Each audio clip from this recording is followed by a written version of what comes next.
там чуть-чуть говорю, поэтому я буду на английский. Это нормально, да? Супер. Вы хорошо все? Да. Браво. Очень рад видеть. So now officially,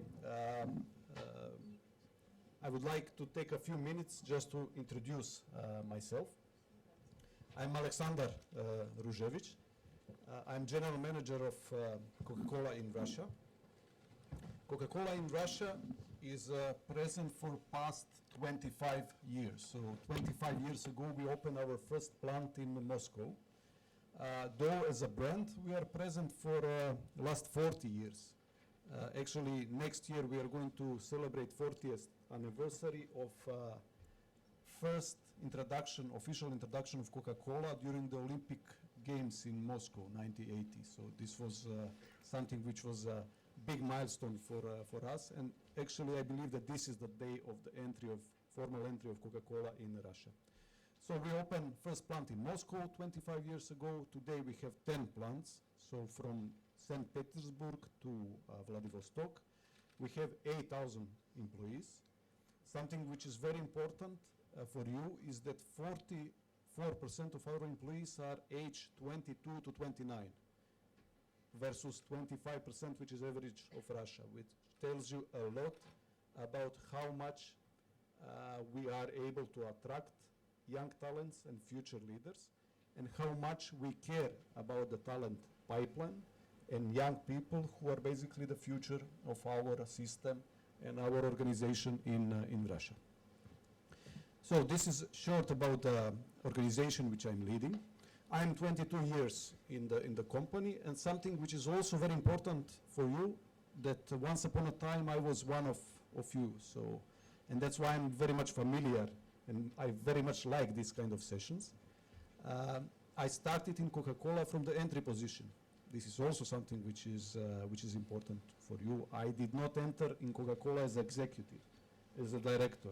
So I went all the way from the entry position, which is merchandiser today, which you see in the stores. So I learned everything from the scratch, and I developed myself to the different roles and through different geographies. I was working in various countries out of my home national flavor to my career. Today I am proud leader of biggest and most important business unit in Coca-Cola system, and today I'm here to give you an opportunity to acquire part of my experience, to learn from you, to understand better Russian youth, and of course something which is extremely important, to give you opportunity to stay in touch. So my idea with this kind of sessions is that sessions should be interactive, and we have something which is a ballpark moment, and I will give an intro of maybe 5 minutes, and then I will invite you, to interact, to comment, to ask the questions, and then we are going to see where our discussion will go, because not necessarily we will skip to the topic. Topic here is just starting point, and of course, me personally, I have even more time than it's scheduled, so we may also go a bit longer than we plan if there is an interest there to discuss. Now, the topic is chosen because the failures in way that they are perceived, especially in our cultures, and I also come from a Slavic culture, is something which is perceived usually in a negative context.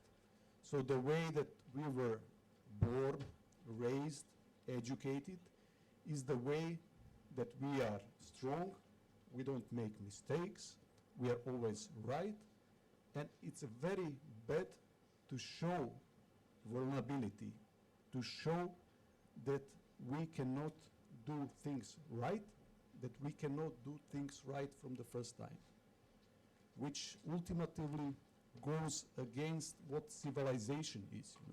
And if you look back, the progress of civilization is based on many failures from which we were generating learnings.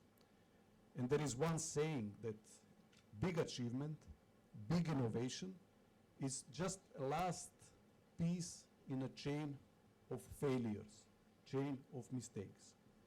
So we tend to tag, to brand mistakes with different expressions. We call them experiments, we call them tests, we call them pilots. Simply, we are running from something which is essentially important and necessary, not just in business, but in life and in any area of living and doing business. Now, starting from my example, an example of company in which I work, I can take you through a journey of failures, which are basically the base of what success of my company and my system is today. So we have number of failures, and we have massive learning from these failures, which basically brought us today where we are, to be a leading company in a beverage business across the globe. And I will remind you just that brand which is, you know, in tag of our company, Coca-Cola, is 136 or 7 years old, which means that there is a lot of knowledge generated, which means that there are a lot of failures which we experienced throughout these years. Now, you will always ask the question, what is the red line? Because behind every failure, there is a kind of cost associated. And there are a few principles there. Failure has as a start point, smart risk taking. So whatever you do in your life, you need to be ready to take a smart risk. Because without taking a risk, there is no progress.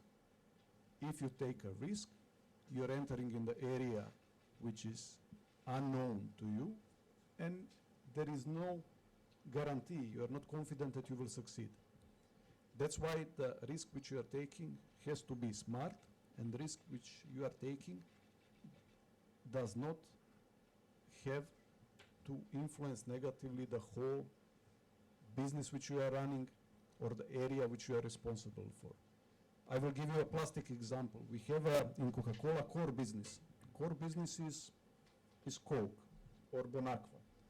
This is something which we do every day.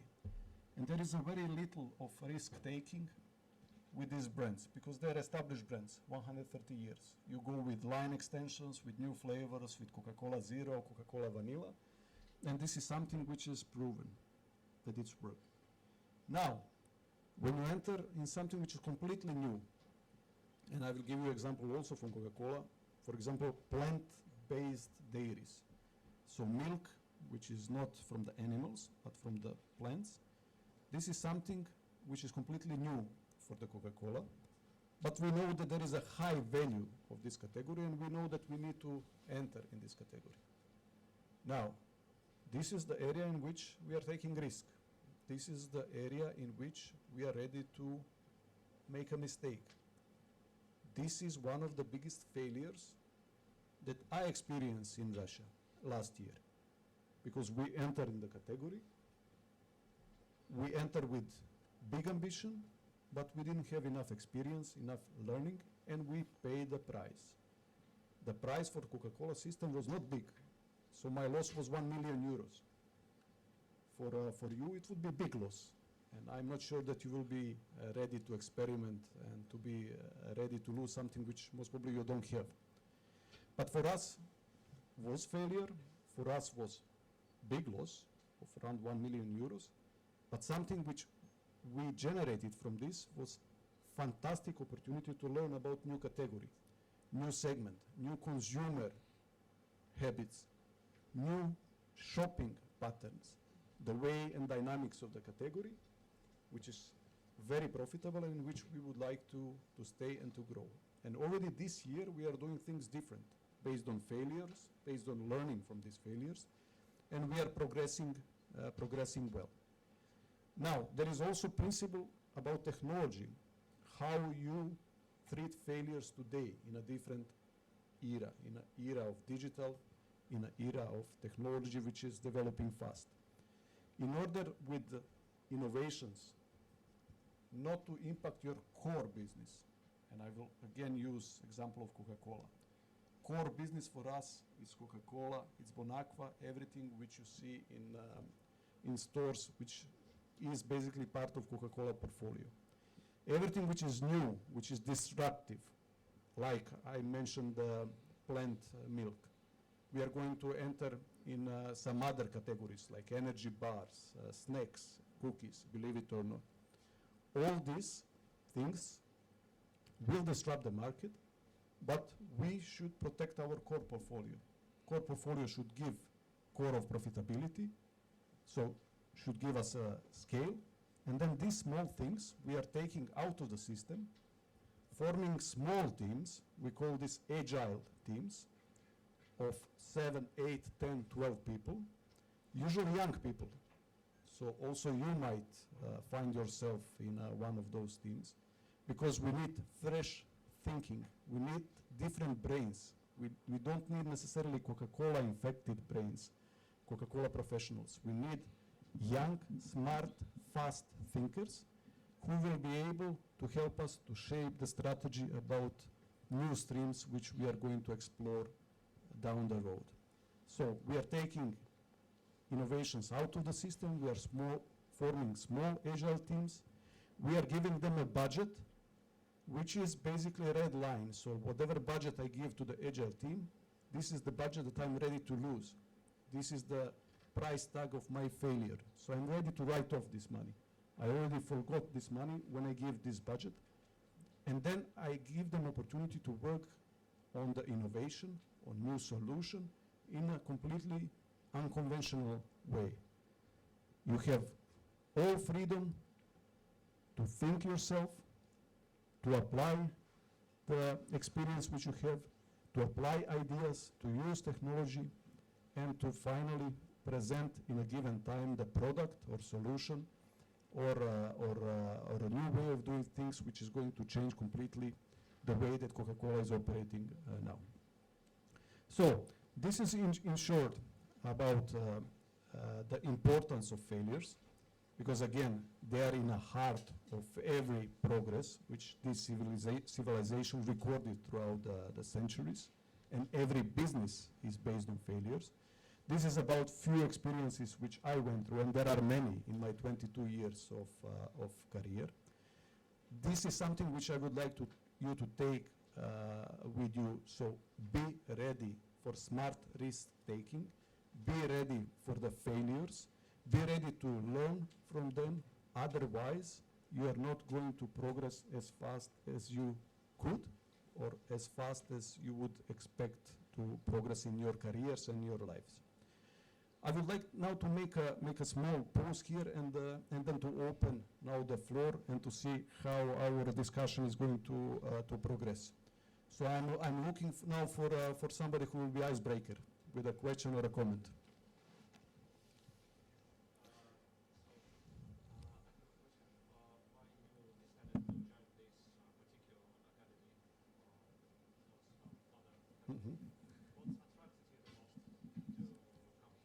Okay, it's excellent question. First, I was listening a lot about your academy, about your school. I know what is importance of this academy for society, for the country, in general for Russia. Something which is extremely critical for the future of one country is not to produce typical conservative bureaucrats who are going to run the country, because this kind of profiles will run the country in ordinary, traditional ways.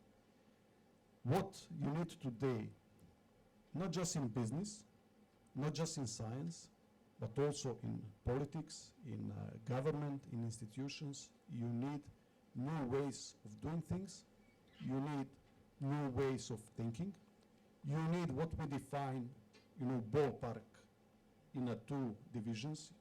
The one, which is division or the group of minds for the future, is growth mindset. So you need to demonstrate openness, hungerness for growth, hungerness for change.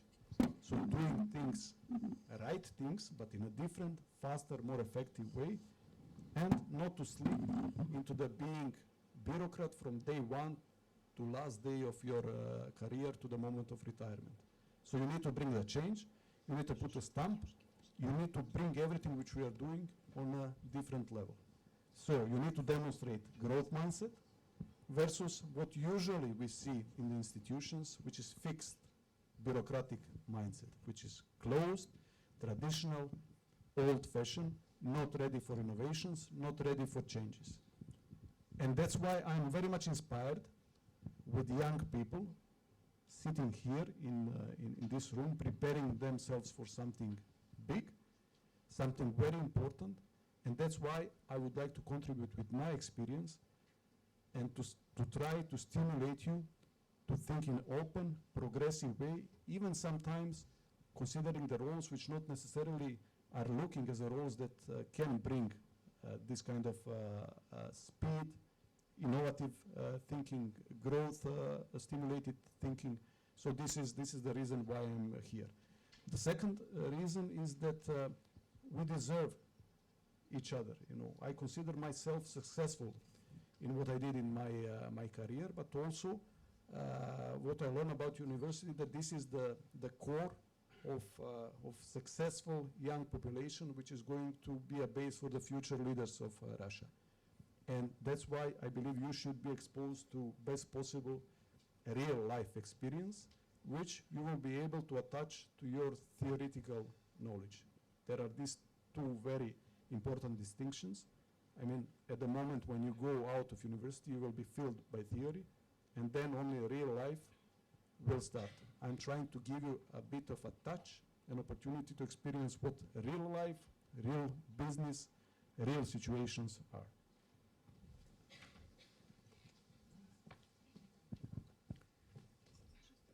By the way, did I answer your question? Yeah, that's fine. Yeah. If you have follow-up question, feel free to ask. Alexander, thank you for your presentation. My name is Dunya, first faculty, and I have the question for you. Why did you choose the Coca-Cola company for your future profession to be a manager or like the main director of this company? Thank Where you. do you come from?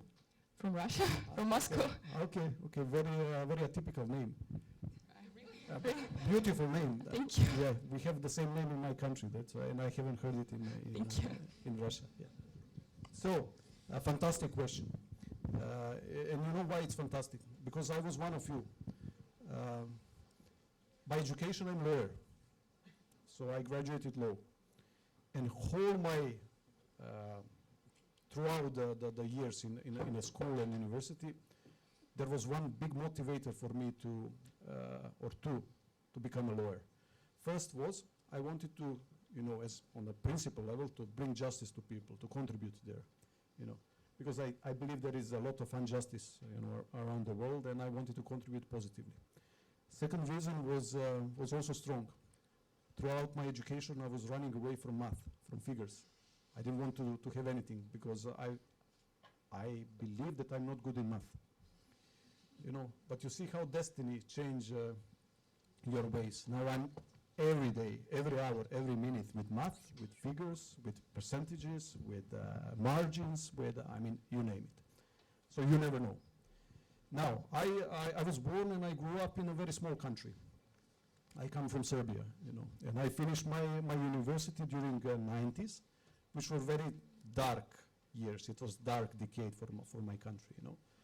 And my wife, she's my wife today, she spotted a small advertisement in the newspapers. At that time there was no internet, there was no mobiles, there was no nothing. And small advertisement which was saying Coca-Cola is opening new branch in my country and they are looking for sell stuff, for merchandisers. You know.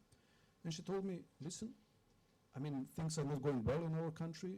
It's fine. I mean, you are a lawyer, but Is it something which is going to be game changer, something which is going to make our life different, better, or you would like to try to use this small window to the outer world and to make something there.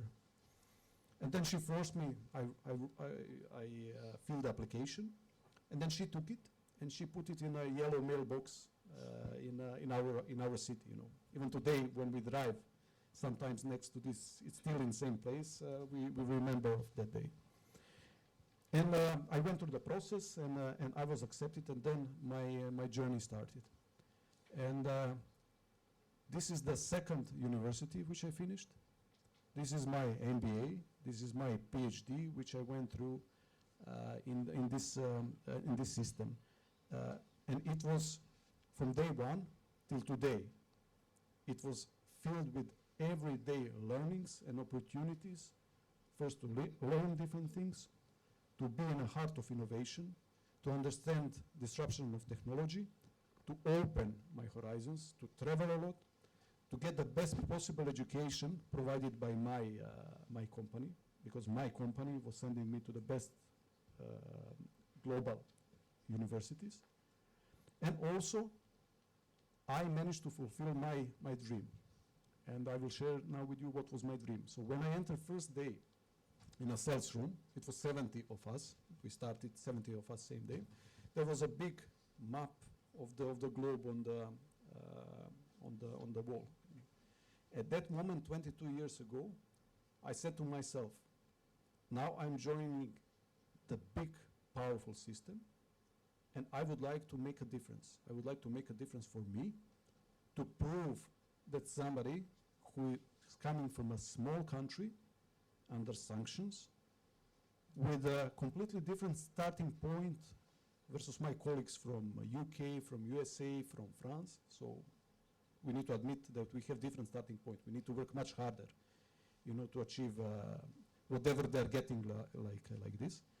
So I wanted to change something for me, for my country, for the business, and I put there a North Star. So I was watching at the map, and on the map, the biggest part of it was covered. You can guess with which country. The country which I'm leading today. So 22 years ago, this was my dream. This was my North Star, believe it or not. And you might say that it's completely irrelevant, even stupid, of somebody who does not have any experience, who is entering in the office of big international company for the first day, starting from the entry position, so starting journey of learnings, to aspire something like this.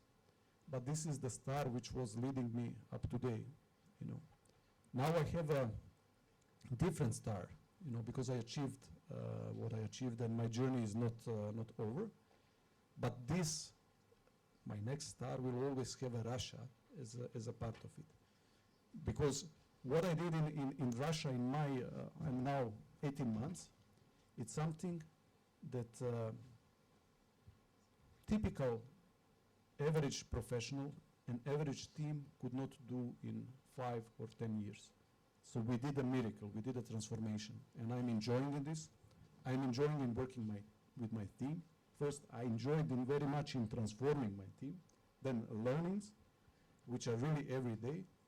My family is here with me, we live in Moscow. They're enjoying Moscow, and we are learning every day about the culture, which we thought it's similar to our culture, but then you understand that, you know, Russia is not Moscow. Russia is a continent, it's not a country. And you cannot discover Russia in one life, you know. So this was my motivation, you know. And I didn't lose this energy even today.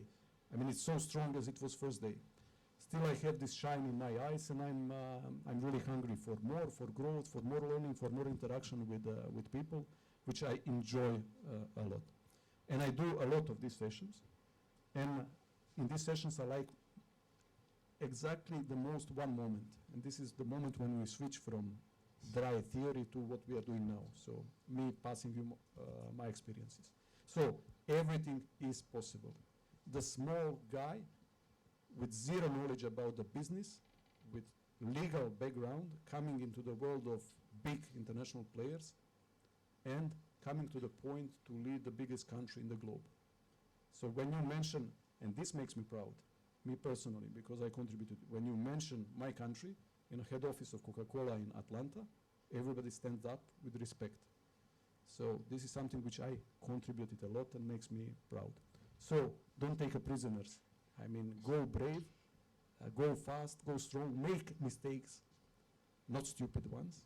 Make mistakes, learn from them. Don't look back. Just when you fail, get up, remove the dust, and go faster and stronger than before. Did I answer? Thank you. Yeah. Anybody else? Who's Ekaterina? the next? Sorry. Yes. I think, yes, yes, you. I believe it is not accepted. Okay. They need to Please, hear you yes, also. because it's the translation. Thank you. Alexander, good afternoon. Thank you very much for coming and for giving us such a presentation. I'm Michael Strogov, and I'm the first year student from Faculty of Economic and Social Sciences, and I have such question for you. You've talked about the entering of new market, entering the new market, and I have such question. Do you want to enter a completely new market? For example, space exploration, or maybe production of some smartphones. Do you want to invest money in such in such business? Excellent question. So I will start from the end. You know, smartphones and technology. You know, we don't want to go into the technology in a way that you described. We would like to use technology and to invest in technology, and even in devices which will help us to grow our business. So technology disruption, which technology is bringing, is in the core of what we are doing now and what we are going to do tomorrow. And I mentioned this, you know, new operating model, which is agile. You know, small teams working on a certain project, topic, category, new segment, whatever it is, bringing it to the level that it's executable, and then working on something else. Now, straight to answer on your question. There is one physiological need of a human being, which was there few millions years back. It's very actual today, and it will stay forever. This is the need, physiological need of us to intake liquid and food in our bodies, because this is number one source of energy for the human being. So 45% of energy which we are generating comes from nutrition. Nutrition plus light. This is very important. So 45% of energy comes from beverage, food, and light for us, for human beings. And as long as we exist on this planet, this need will be there. So we see huge space for growth in this segment. So we are going to continue being focused on liquid and food in the future. So this is something which for us is line in the sand, so red line. We are not going to go in technology in a way that you described it, or in anything else. Now, this does not necessarily mean that landscape which we have today, so market landscape, consumer landscape, shopper landscape. You're studying economics here, and Yes. so you know there is a shopper mind, there is consumer mind. You know, shopper is one who is buying but not necessarily consuming. So you need to follow this trend. So not necessarily these trends will stay the same as they are today. Most likely they are going completely to change. Now the patterns of how product is coming to consumer or to shopper will change also. So we have small signs like e-commerce, growing ecosystems like Amazon, like eBay, like what they're trying to do here with Ozone, in Russia, which is intermediate phase. So what we need to prepare us for is that landscape will change. So we'll have different consumers, different consumer needs, different consumer habits. People have less time, they're in the move. They will not have time to go home or to sit in a restaurant to eat. you see more and more people, for example, in Asia, in China, where people are using liquid food. So they're in a car, in a queue, running for a meeting, or they're in the office. They have 5 minutes break and they have their meal through a liquid food. So patterns are changing. The market is changing. So more and more e-commerce will emerge, will be developed, and the way that you are doing shopping now and in 5-10 years is going to be completely different. And now, you know what is important there when it comes to failures. We don't know how the landscape will look in 5 years. Like, you don't know also if job for which you are now being educated is going to exist in 5 or 10 or 15 years. And there is a theory which is becoming more and more close to practice that 50, 60, even 70% of jobs which are going to be developed in the meantime today even don't exist. So we are in the middle of what we call uncertainty.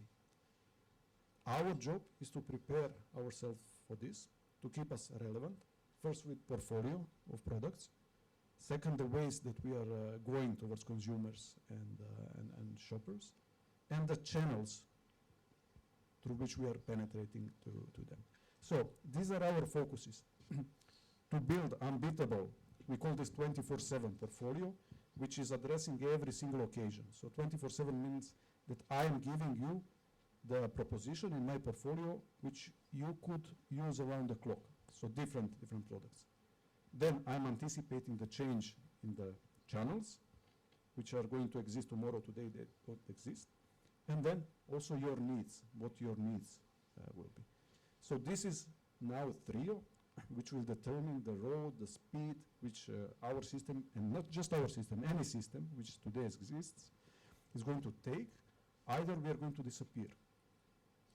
Don't be surprised that companies of a size of Coca-Cola will start disappearing overnight because they were not up to date. They start losing the ground. Today we call this disruption. They are disrupted. So when you are big, like Coca-Cola is big, you are a big target. There are small players, startups, which are disrupting you, eating and taking small parts of you up to the moment that they destabilize you and you're out of the game. Not today, yesterday you have some examples. You know Nokia story. Nokia, you know what happened to Nokia? And Apple. Could you believe that that a startup company producing the laptops will disrupt the ultimate leader in the market of mobile phones? Nokia could never dream of it. They were so arrogant, self-confident, and complacent, which is very important, that they could not see it coming. Small players which are not playing according to the rules, startups are disrupting the market. And this is the way of business, living, which we are going to experience more and more down the road. If you go back 25 years or 50 years, knowledge, global knowledge, knowledge of the human beings was doubling first every 50 years. Then it was doubling every 25 years. Do you know today in which period of time the global knowledge is doubling? Maybe several months. Like? Guess. How many months? 4 or 5. You are in an iron age, It's doubling within less than an hour. Global knowledge, yeah. So this is the speed in which we are living, and you people who are going to lead the countries tomorrow, and the units, strategic units of the countries and of administration, you need to understand that world in which we are living, breathing, working, and existing today is going to be something completely different in 10, in 15, and in 20 years. So we need to prepare for this change, and we need to start reading. This is very important, early warning signs. Always keep in mind Nokia, who was not able to read early warning signs. The disruptor is coming, and disruptor who swallowed them overnight. Did I answer? Thank you. The young lady, yes, was the next.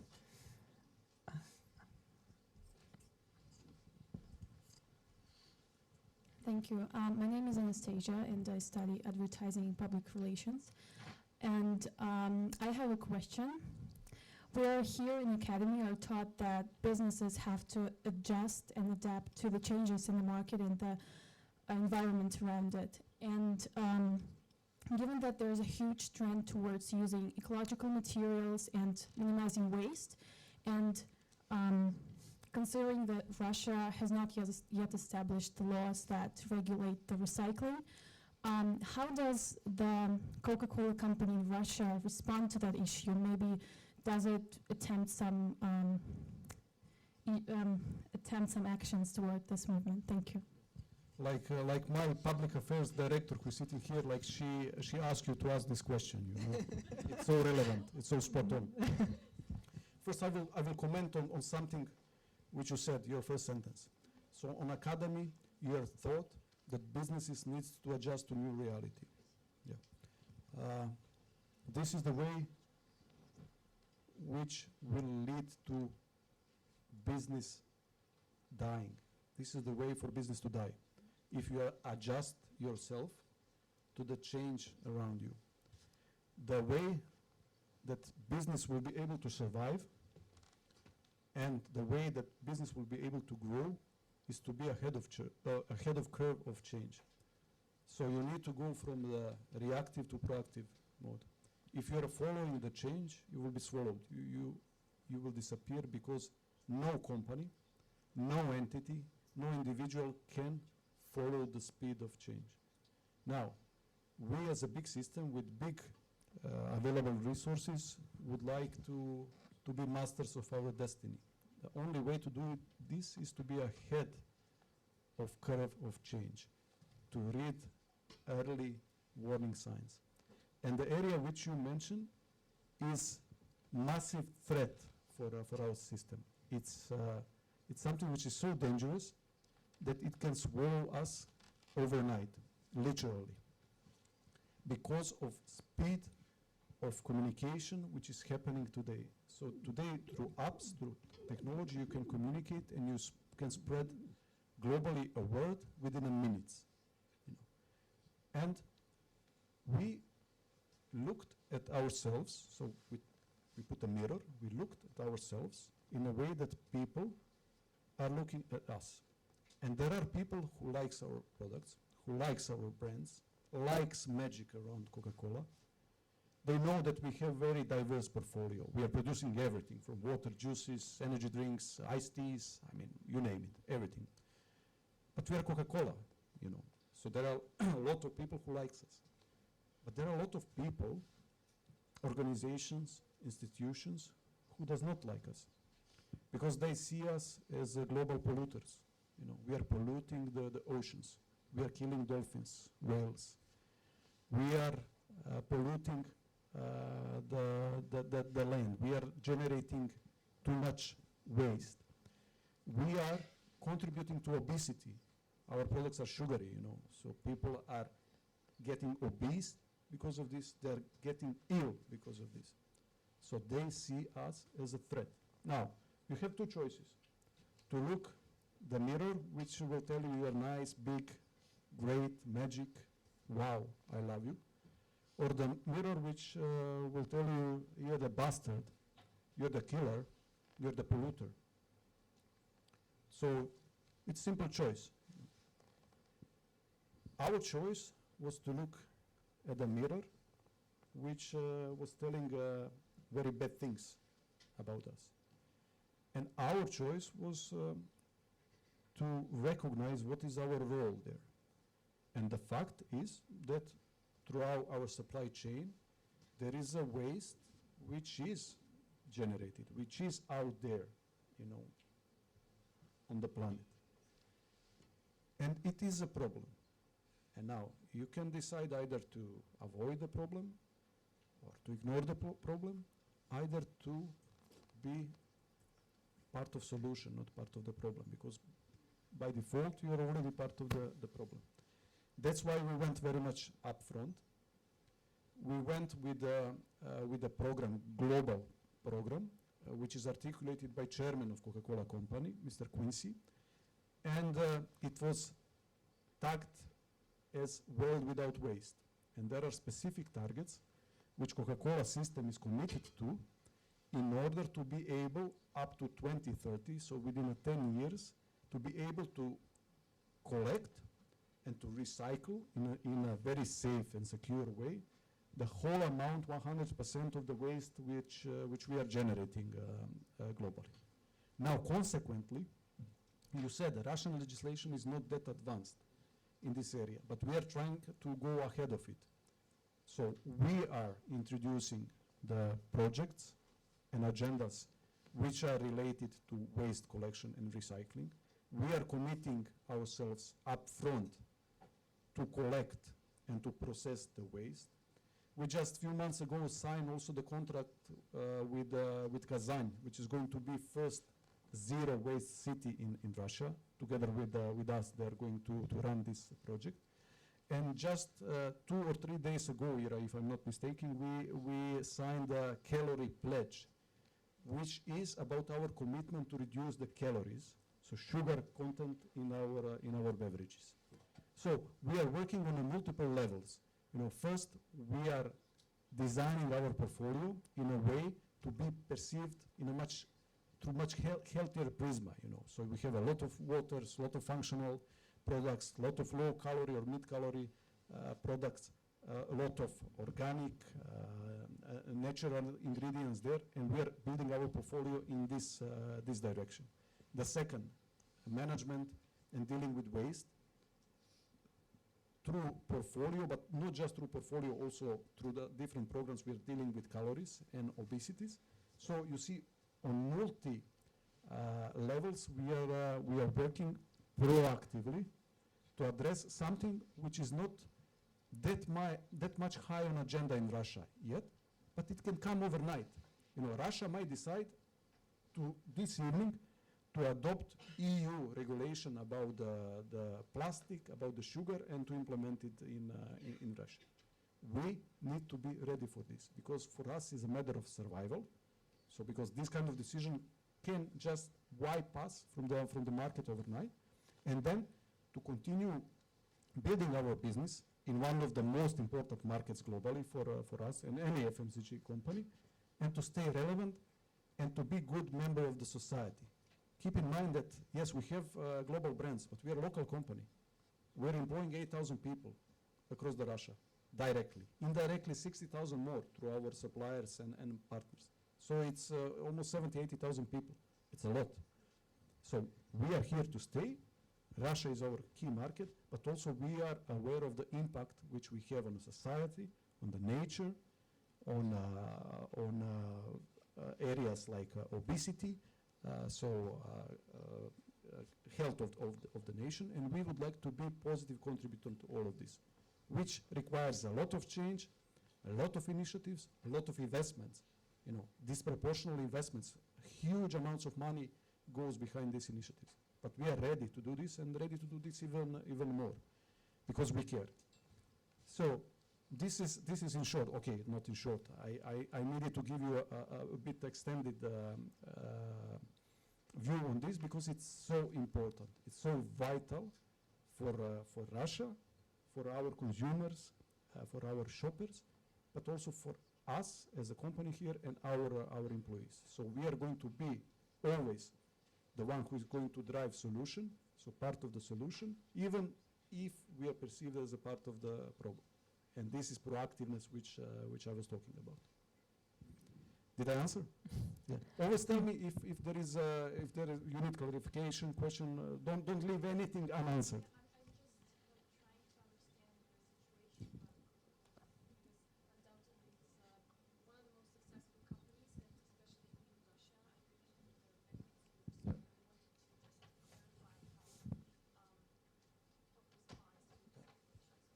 First, we are a responsible company.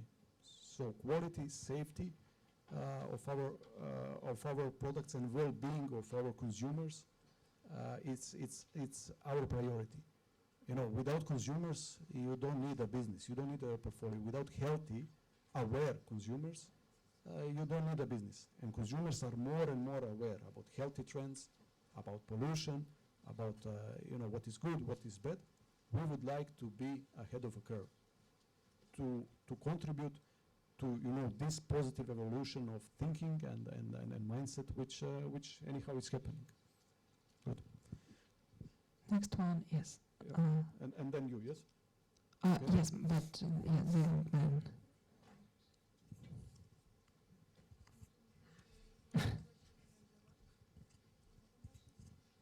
Hello, thank you for coming here.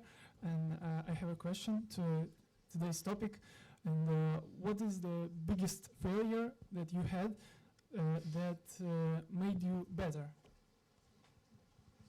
Well, if I start talking about failures, which I had, we are going to end up, being here tomorrow morning. When it comes to failures, as said, you need to keep principles in mind. So, you don't do stupid things. You don't do things which could destroy or impact your core. So this is very important. When you start a project, when you start innovation, when you would like to do something new, something different, you need to draw and respect red lines. So what is the level that you would like to go in red, in minus? For example, like you are investing in a stock exchange, and this is the differentiator. This is the line which is dividing the smart risk takers and those who are ready to fail and learn, and gamblers. So you don't want to be a gambler. Gamblers are losing everything, and the problem with the gambler is that they don't know what is the red line. So they go under the red line, and then they lose what they don't have. And then there are many issues and problems associated with this. So I had many failures in my career, and even more learnings. One of the biggest failures which I had was at the moment when I took over as a general manager one of our business units, which was joint venture. You know what is joint venture? It's a business which has two owners. So one owner was Coca-Cola, which I worked for, and another owner was Heineken, so beer company. So we have few joint ventures. One of them was given to me, so I was leading it. Now, sometimes, and this was my first GM assignment, not sometime, but usually when you're young, energetic, you don't know what you don't know, And especially if you're confident, you're coming from the beverage business, you think you know everything, you know what are the rules and the specifics of the category in which you're operating, and then you're taking over a part of the business, which is beer, which you don't have clue about it. But you never admit that you don't have clue about it, because beer is beverage, beer is liquid, and I know everything about the liquids, And then you go and then you analyze opportunities, and then you want to put your stamp. I want to say, Alexander did this with beer from day one after joining this company, and I will make a success story, and I will do something, extraordinary, something fast, something which will be recorded also in the Heineken system, not just in a Coca-Cola system. And then finally, what was recorded was a big failure.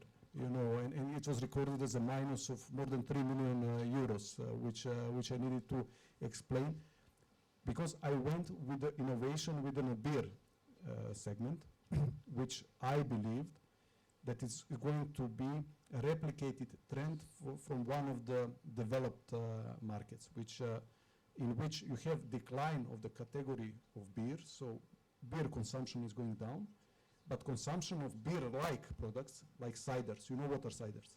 It's going up. And I was looking at the example of UK, and ciders were growing there, massively, and I thought, listen, this is it. Here, category is going down. I will replicate this innovation from the developed market.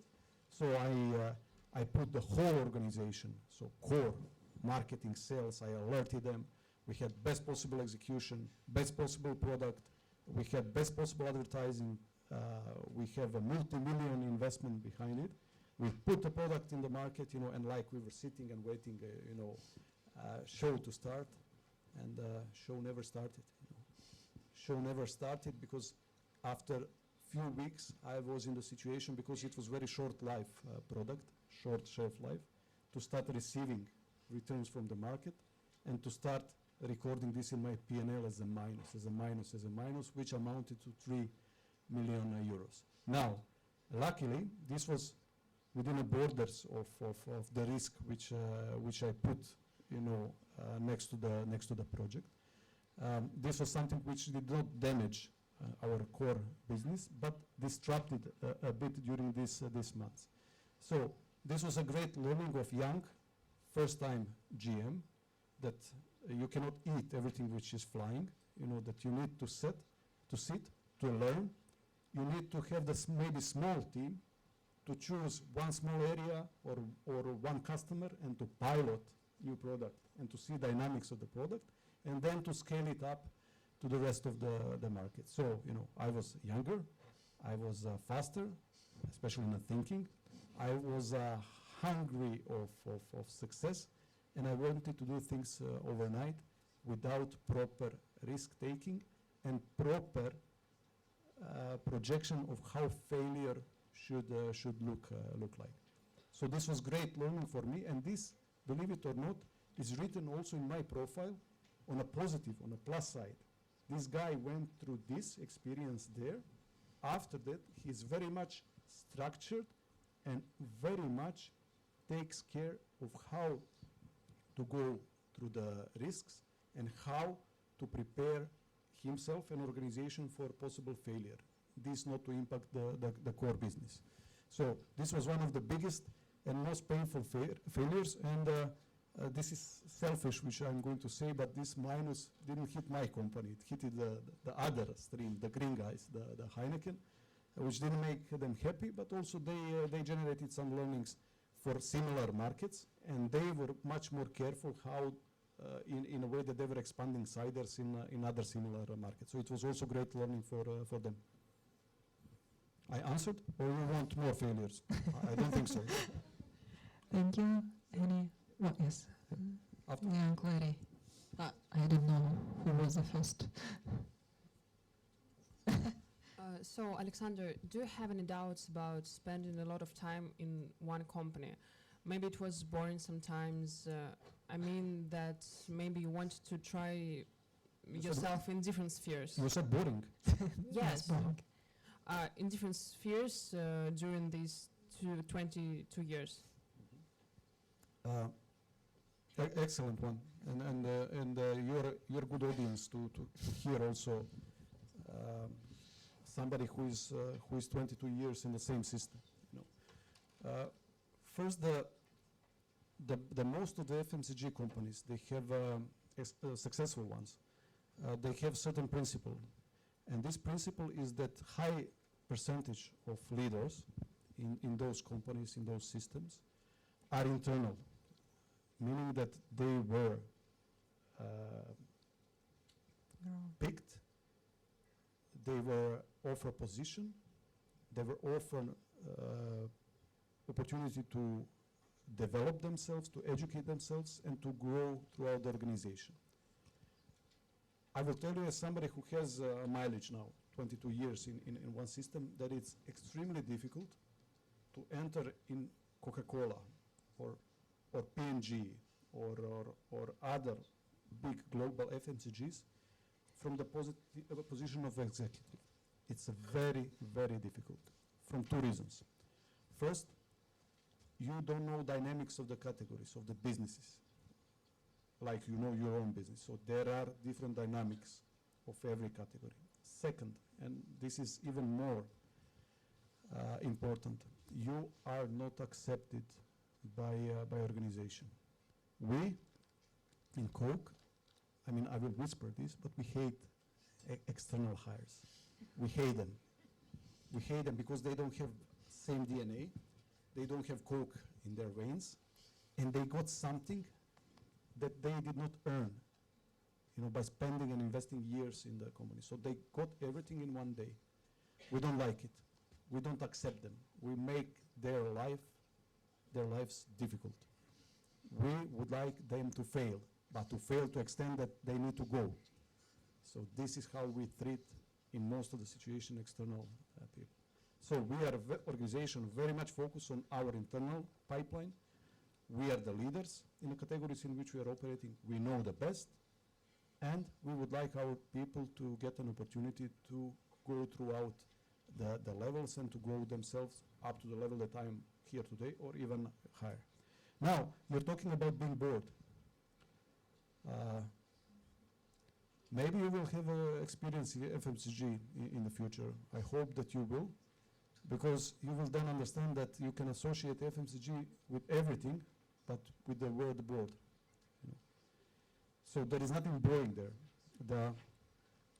The level and the pace of these systems is so different versus anything that you experienced in your life up to now as a student, as somebody who went through the schooling system.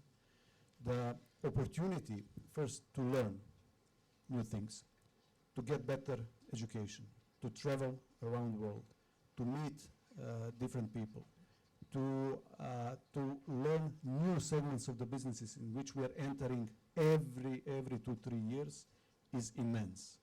And simply, there are so many things going on that sometimes you have even problem to follow all these things, and then you need to prioritize. You need to decide what paths you are going to take and what you are going to involve yourself in. For example, now, me as a general manager for Russia, I have opportunity to be involved in more than 20 projects, which are beyond my job description now. And I cannot handle more than 1 or 2, because I have the biggest and most important country, to run. So there are 20 opportunities, or 20 plus, which I cannot take, learning opportunities. So there are people who in one moment decide to go out because they cannot cope anymore with the speed of the system and with the speed of change and extent of change. Luckily for me, I have still a lot of energy, and I have still a lot of desire to learn. So my 22 years, they flew like this. As said, I went through unbelievable experiences. I visited unbelievable destinations throughout the globe. I met super interesting people, from presidents of the countries to university professors to tribe members in Africa who does not write or they never saw anything which is technology. So I met unbelievable people throughout my 22 years, and I learned a lot. And I enjoyed a lot, and I'm enjoying still. So still I'm not tired of it. So boring, no. If you are bored, then you're out. You know this, but I never had desire to go somewhere else, because the opportunities which I got in this system are really unbelievable and immense.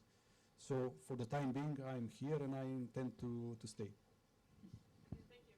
Thank you. Thank you. Anybody else? Yes. You already, can you go after? Just to pass the mic then to you. Okay. Yes, to the lady. It's really nice to meet you here, Alexander, and I have a question. What do you think about improving and supporting relations between Serbia and Russia, and improving export and so on? Okay.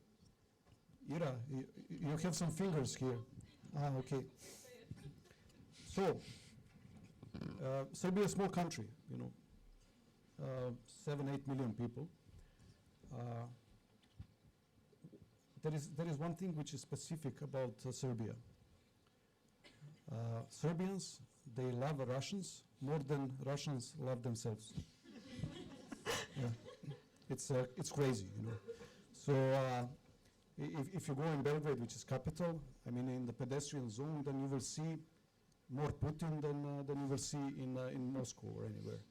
And there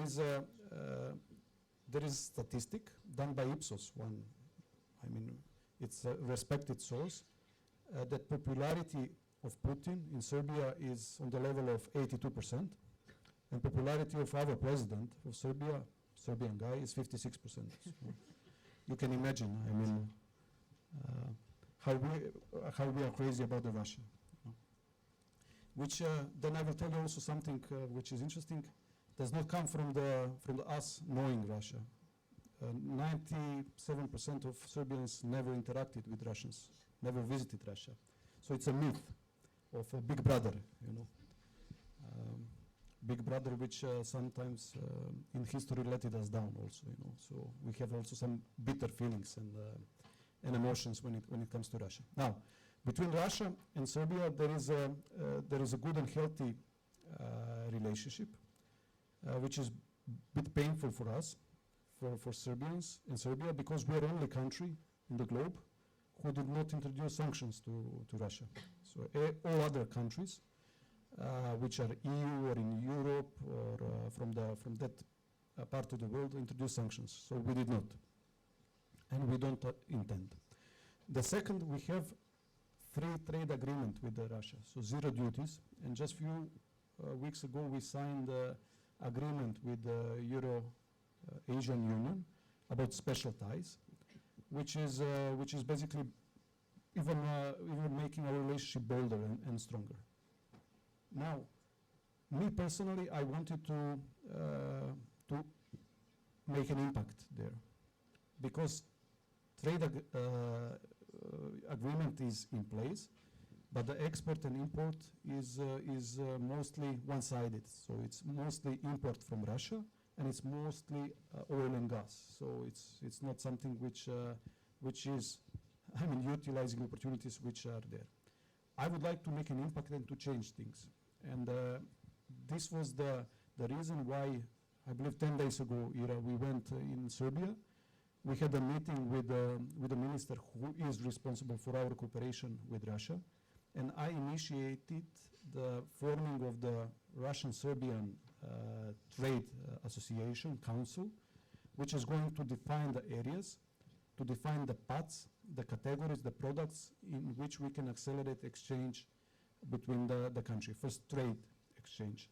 And then also we are going to expand in different areas like, you know, students exchange and many other fields in which I believe our cooperation can go much better and much faster. So, straight answer, long story short, the cooperation is on a very low level. Opportunities are immense because we have so favorable agreement with Russia like no other country in the world.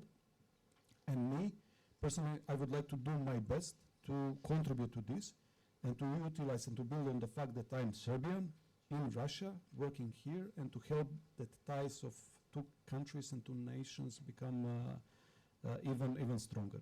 I mean, yesterday, I think we had our president in Sochi with your president. It was a good meeting. Still, we are buying, said, oil, gas, and some airplanes and weapons, you know, from you. But I would like to see more, you know, products of a different kind and more exchange between two countries. Yeah. Did I answer? Yeah. Unfortunately, we have only 5 minutes. Sorry, maybe one more question. Listen, from my end, I have more time, so I can stay. I understand. Yes. Break more. Okay, 15. Yeah. So we have 3, 4. Okay. Yeah. Maybe Ben? Listen, while Mike is going up, I will tell you something. You can go on LinkedIn. You will find my profile. You can you don't need to connect. You can connect or without. You can ask any question which you didn't have opportunity to ask, or you were ashamed to ask, or whatever. You can ask whatever, and we can stay in touch. So I have very big base of people with whom I'm in touch. I do this very often with universities. In Russia, I did it 7, 8 times already. And I will make sure that you get answers on all your questions. Or if you need advice, or if you like to comment, feel free to reach out through LinkedIn. I know that LinkedIn is not working properly in Russia, but you're smart people. You know that there are ways how to use it through backdoor. Yeah. Good afternoon, Alexander. Hi. Thank you very much for the presentation. So I got a question. Coca-Cola produces a lot of products like energy drinks, Coca-Cola itself, water and so on. But why don't you make a label of Coca-Cola much bigger on your products? It is written only on the producer's ticket. You mean why I don't make the label bigger? Yeah, of Coca-Cola itself. Yes, yeah, because it costs money. No, so here we see the Bon Aqua, yes? And why don't you, in the bottom of the ticket, why don't you write made by Coca-Cola much bigger? Aha. Listen, we are treating every single product and every single brand in our family in a unique way. And we are investing a lot behind equity, which is measurement of success of the brand. So brand equity is one of the key drivers of what we call today demand creation. So the brand or consumer marketing is responsible for demand creation, which means that every single brand is unique. Every single brand has to be supported, developed in a unique way. And you know, you can do one-off, very short-sighted moves like attaching Bon Aqua to Coca-Cola, but long-term this will not help to the brand Bon Aqua. And we have many brands which are self-standing strong brands. So we have Bon Aqua, which honestly is one of the weakest brands which we have. But we have Dobry juice, we have Burn energy drink, Monster energy drink, we have Fuse tea, we have rich juices, Pulpy, many products in our family which are unique brands. We would like to see them as standing alone, strong brands leading the categories in which they are present. So when it comes to juices, Dobry is #1 brand in Russia. So Dobry is Coca-Cola of juice category. So we would always go with unique plans and programs to support our brands. When we need, we are going to put the Coca-Cola company when brand is new in order to give confidence when it comes to quality, also to send a message to people who are coming out of the Russia, so tourists, and they are very confident with our products, so they are sure that it's high quality product, and then for them it's good to see the Coca-Cola company. Otherwise, for you, for Russian consumers, we would always take a path of investing behind every single brand in a very strong and aggressive way and building brands for the future. Thank you very much. Please take the microphone. Thank you. So, No. The young lady, yes, above you. Thank you. Ladies first. Hi, my name is Veronica. I'm from ФЭСН. Thank you. Do you drink a Pepsi? Me? Yes. Do I drink a Pepsi? Do you drink? How I can drink a Pepsi? This is impossible. This is good question. Even if I'm Guys, please. I'm sorry. Guys, please wait. no worries. If I would be dying of thirst, I would not drink Pepsi. It's a matter of loyalty. It's like betraying your family. Because this is my family. No, seriously. And then we are even more weird on this when we go somewhere to visit friends, family. If on the table is something which is not in our portfolio, then it's a big issue. Then I'm insulted. So everybody who's close to me, my friends, my family, best man, whoever, they know that I don't tolerate this. So it might sound, like very dogmatic, but it's for me a matter of loyalty to my company, to my brands, and to the company which offered fantastic opportunity for me to have great life and to my family, and to have great education, and to have great experiences. So I own them as long as I live to be a loyal consumer to our brands. So even if tomorrow I would be working for a different company, which cannot be Pepsi, never ever, I will never move away from this. But if you want There to is no drink but. very much, if you want to drink very much and you can't drink water, for example. I always use tap water, or even if it is water, it has to be our water. It has to be Bonacqua. You know, that's why Bonacqua is here. Otherwise, I will drink tap water. You know, this is it. Or I will not drink. You know, you can survive without beverage for 48 hours. You know.